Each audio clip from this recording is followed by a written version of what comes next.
ওই নুরা পাগলার লাশটা কবরে ঘুমাইতে পারে নাই, তাকে উত্তোলন করে তোমরা পুরাইছো।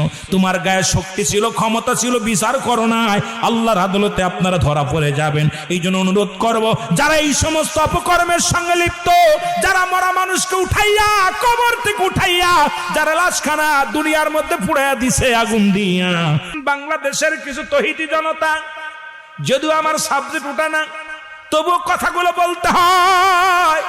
মনে বড় কষ্ট, মনে বড় দুঃখ নিয়ে বলতেছি। আল্লাহর কোন পাগল কোন হালাতে থাকে? মানুষের সিনার খবর, মনের খবর কে রাখে? জোরে বলেন কে রাখে? জোরে বলেন কে রাখে? এখন যদি আমি মনের খবর বলতে পারলে সে দবকগিরি করা হারাম। কথা কন না কেন? দবকগিরি করা কি হারাম? গণকরা হারাম, গণক করা হারাম, দবকগিরি করা হারাম। এখন আমার দেশের তহিদি কিছু জনতা বাইর হয়েছে, মানুষের সিনার খবর জানে, মনের খবর জানে, হারাম কাজের সঙ্গে লিপ্ত। হয়তো তহিদি জনতা এখানে দুই একটা থাকলে তারা বুঝতে পারবেন আপনি আমার মনে মনে কি বলতেছি। আমার নবী গায়েব জানে না, এটা জানে। নবী গায়েব বললেই বলে এটা হারা, গায়েব জানে না, এটা মানা যাবে না। অথচ উন্ডা গায়েব জানে যে নুরা পাগলা কাফেরি হয়ে গেছে। কথা কেন? এ কেমন পাগল? গায়েবের খবর দেনওয়ালাকে। আর আমার দেশের তহিদি কিছু জনতা বাইর হয়েছে, তারা গায়েবের খবর দেনওয়ালা হয়ে গেছে। এ মুসলমান শুনে নাও, গভীর মনোযোগ। রাজবাড়ী জমিনে বড় কষ্ট পাইলাম আমার জানা মতে, আমার দেখা মতে। পৃথিবীর ইতিহাসে জাহিলা জামানা আমার রাসূলের সঙ্গে নবীজিকে কত মারিয়া রক্তাক্ত করেছে, নবীর চাচারা বিরোধিতা করেছে। নবীজি মুসলমান শোনো, নবীর জামানায় কত মানুষ ইন্তেকাল করেছে।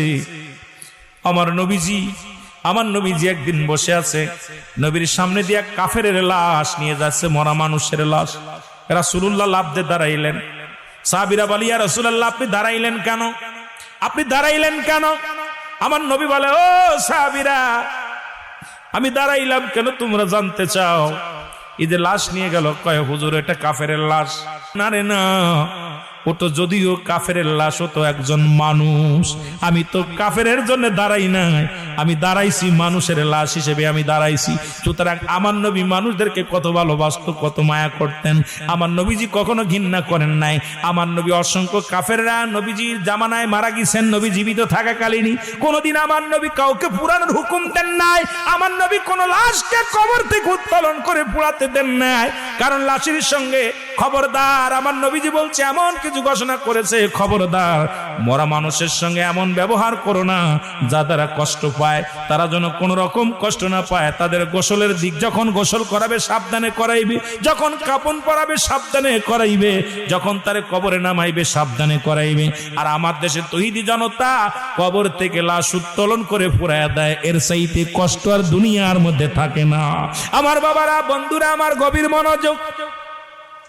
আমার জানা মতে, আমার দেখা মতে এত বড় ইতিহাস জীবনে শুনি না। এত বড় ইতিহাস আমরা কোনোদিন শুনি নাই যে মানুষ মরে যেও শান্তি নাই।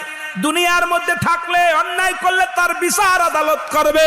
যদি সে কুপুরি করে, আলেম উলামা পরামর্শ করবে, তার সঙ্গে ব্যস্তারকে বসবে, পরামর্শ দিবে।